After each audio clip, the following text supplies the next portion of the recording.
I'm about to read Clockwork Princess, which is the final book in the Infernal Devices trilogy. If you haven't already, you should check out the part 1 and part 2 where I read Clockwork Angel and Clockwork Prince. This is the third book, so if you have not read those other books, you will get some spoilers here, but not in this book, if that makes sense. My expectations for this book are honestly really high now because of how much fun I had with the Clockwork Prince. This is the conclusion of the book, so I'm really excited because we're gonna learn about like Tessa's heritage. Like, where does she actually come from? Like, is she the result of a Shadowhunter and a demon? Like, how is that possible? Because they say that's not possible, that only results in a stillborn. So we finally get to understand, like, what is her heritage? What does Mortmain, like, what does he want with her? What is the outcome between this infuriating love triangle? Is Jem gonna die? If Jem dies, I'm gonna riot. We all know that. I will riot. What's gonna happen with like Will's story? What about with Charlotte and Henry? They just announced in Clockwork Prince that they're gonna have a child because they finally realized that they're married and they actually both love each other, but they both thought that they didn't love each other and they were married for convenience. But then they like had that moment in Clockwork Prince and they're like, I love you. And they're like, but I love you. And so now they're gonna have a kid. So there's so much. And what about Sophie and Gideon? What about the rest of Lightwoods? Everything I'm really hoping is gonna be wrapped up in a pretty little bow in this book. So let's crack it open.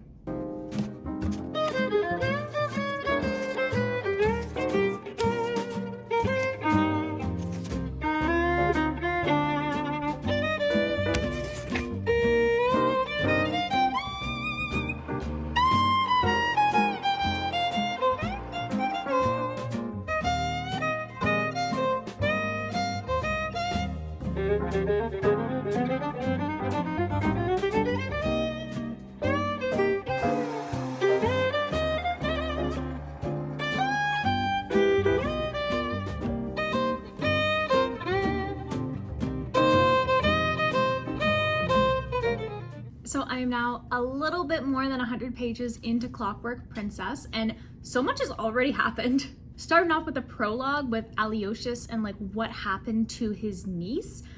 I'm curious about like why that was kind of like our prologue to the story, because I know like towards the end of like Clockwork Prince, he has this fascination with Tessa. So I don't know if there's like some familial like relationship, like if they are related somehow, I'm not entirely sure, or if she just reminds him of his dead niece.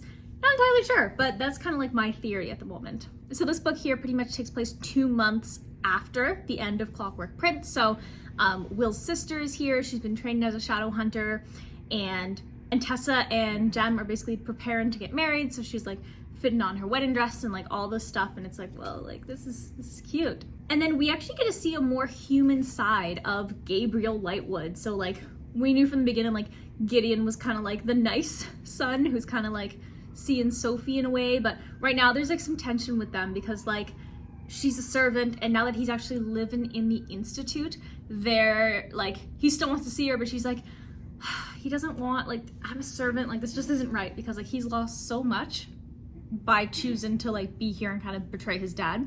And so speaking of his dad, we know he had demon pox in the last book, and so we kind of see like the repercussions of that, and we get to see like the Lightwood sister Tatiana. We also get to see like again like that human side of Gabriel, and there's pretty good fight scene that kind of happens there. And then the worst part, and I'm so concerned about this, is that Jem is getting sicker, and it turns out he's just been taking more of his drug because like he wants to be healthy for Tessa, even though like it's gonna shorten his life, but it's gonna make him feel better. Like die fast for love, it pretty much was like the whole essence of it, and it's like no. And they found out that pretty much like Mortmain is like buying a lot of this drug, and we knew that in the last book, and like Will bought like a year's supply, but because Jem's been taking it more often than he used to, he's out, and now they can't find it anywhere, and so he'll die in like a week if they don't find it. And I'm like, there's so much happening. I feel like he's gonna die, but like I don't want him to. He's too precious for this world. So yeah, that's where I am so far. I'm going to continue to read, and I'll update you about the halfway mark, and I'll let you know kind of like what's going on then. And I really hope that Jem's okay.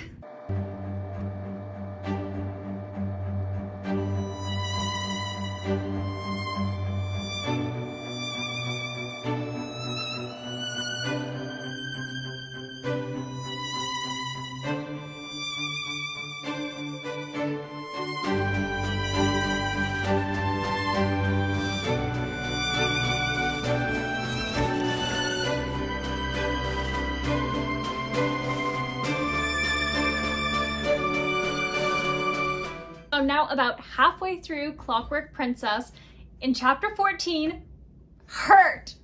So Jessamine was kind of coming back from the Silent City because Charlotte is very generous and kind and basically sees her as a daughter and was like, yeah, like, even though you betrayed us, like, you're welcome to kind of like come live with us. Like, she has nowhere else to go, like no family.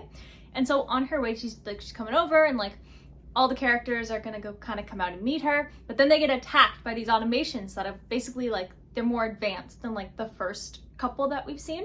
And they can go like really tiny and like hide in the carriage. So they're hiding in the carriage and then they're like, they pop out and there's like this big battle that ensues. But the only thing that Mortmain didn't like calculate for is that both of the Lightwood boys are now at the Institute. So because they were there, they're really able to like fend off.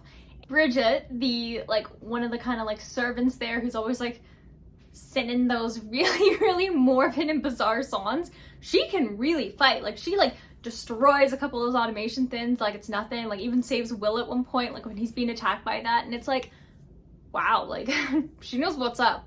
But during that battle, Tessa gets kidnapped, and so like Jem's trying to like run after her, and Will doesn't realize what's going on because he's still like inside, and then he like comes outside and he's like, what's going on? But then he sees like Jem run away to the carriage. He's like, where's he going? So they're doing some fighting, but then Jem comes back and like he wasn't able to catch up to her, and then he like passes out, and so he's pretty much like out of commission. So it's like up to Will now to go save Tessa, and it's painful. And Magnus is kind of like invited over to try and help develop like a new cure for Jem, because like we know that Mortmain is kind of like put a hold and like bought out all of the drug that he needs.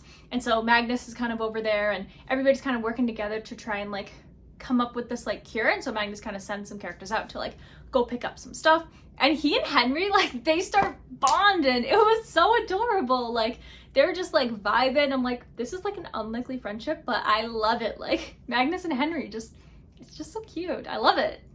And so like when Tessa's in the carriage like being whisked away to Mortmain, still doesn't know what he wants, she does something really impressive. Like she's like, I'm not gonna let him have me. And so she literally jumps out of the carriage and is like falling down a mountain because she'd rather like die than him use her to kill her friends. And so like she was like, wee, just kind of flying down.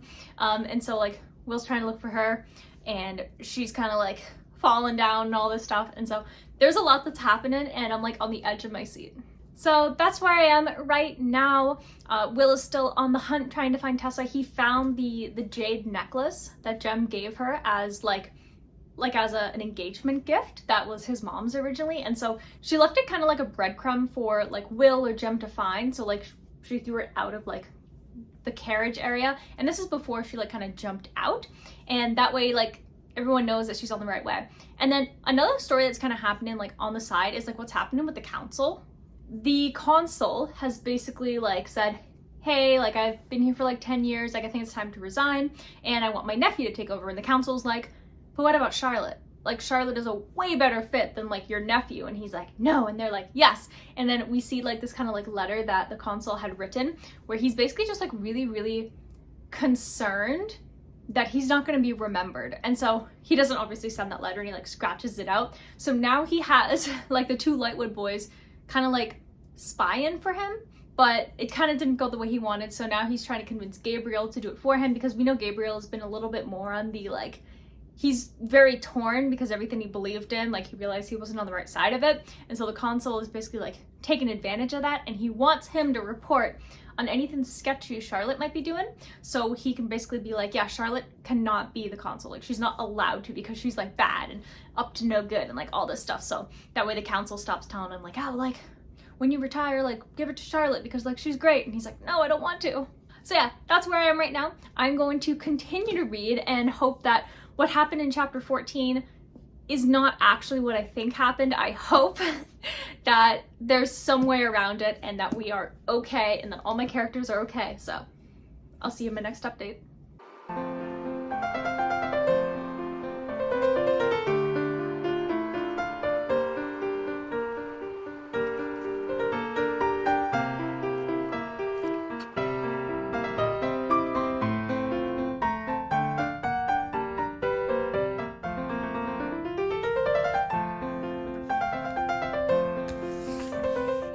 So I have probably about 100 pages left in Clockwork Princess, and oh my goodness, that was such a good fight scene towards the end.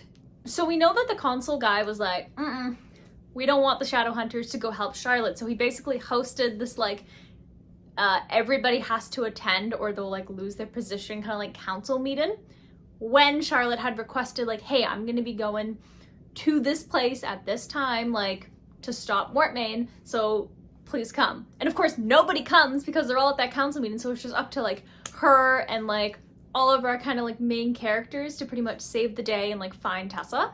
And Tessa is like trapped in this like invisible kind of like box then. And so when Will sees her, like he's not really thinking and he just is like, oh, it's Tessa, and he's like run into her and then bloop, he's trapped now as well. So they're trapped there. She finds out about like what happened and all of this, and they have a moment.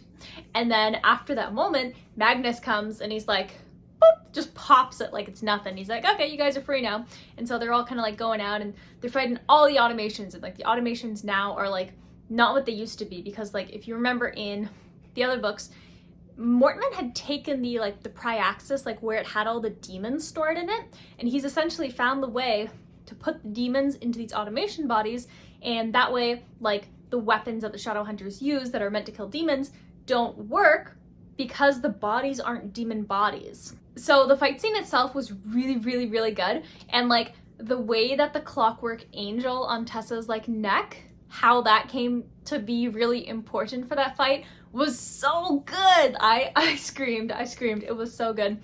And I love that Tessa isn't like a damsel in distress. Like sure, she gets kidnapped and faints a lot, but like she does these things that like obviously is not expected of her to do, but she's like, I'm gonna fight, like I'm gonna do this, like I'm gonna jump out of a carriage, I'm gonna take on the bad guys like head on. So it's like, I really respect her and I like that a lot.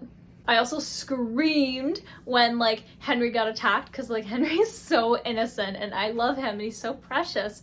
And so like the battle is now kind of like done, and it's kind of like the aftermath section. So I don't know like what to expect now. It's like the last 100 pages, and like because there's like 100 pages, this is gonna be like a pretty long like wrapping up all the loose ends. But I honestly like that more. Like one of my least favorite things is like you finally get to the conclusion of a book and then you have like a 2-page epilogue and it's like, that's it. Like I want more. Like I want to know exactly what happened to these characters, not just like 10 years later, this happened to this. So it seems like the conclusion of the battle is done, but there's still 100 pages to really wrap it up, and like that excites me. So I'm gonna continue to read this and I will let you know when I'm done.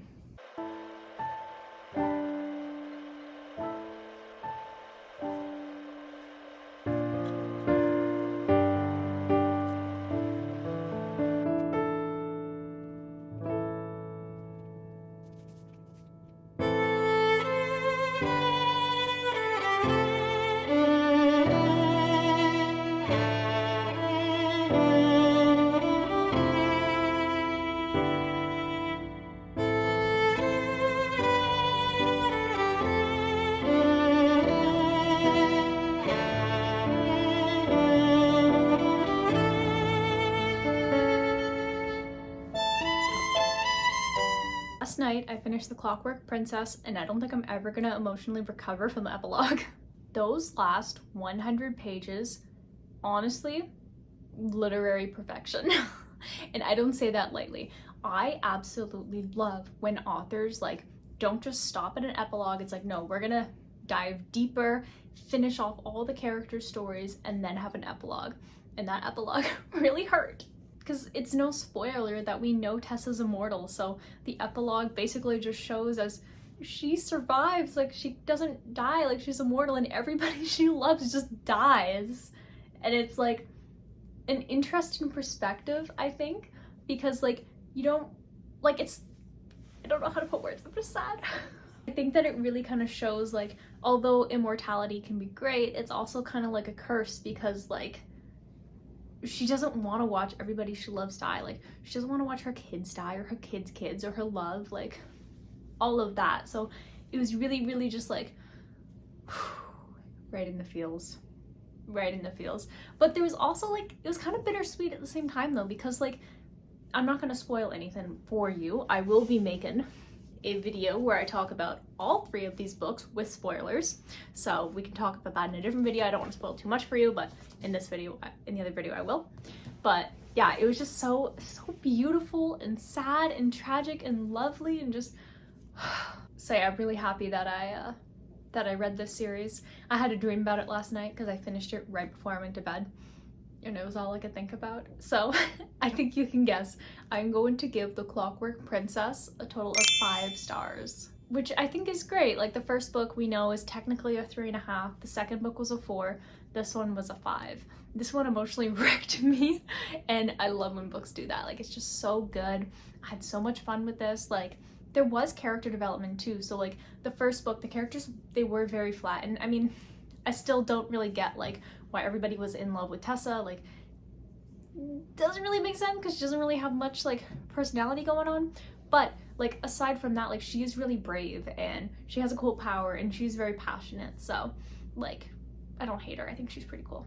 So I hope that you'll join me in the 4th and final part of this Infernal Devices series, where I talk about all 3 of these books with spoilers and all the stuff that I couldn't really talk about in these little part 1, part 2, and part 3, but I need to like get it out, you know? So I hope you'll join me then. In the meantime, I'm going to be reading All the Light We Cannot See by Anthony Dower. And this one, apparently, I guess I just want my heart to break over and over. Apparently this is like a really sad, tragic kind of story. And so I'm really excited to read it. It is a Heather's pick and I picked it up recently.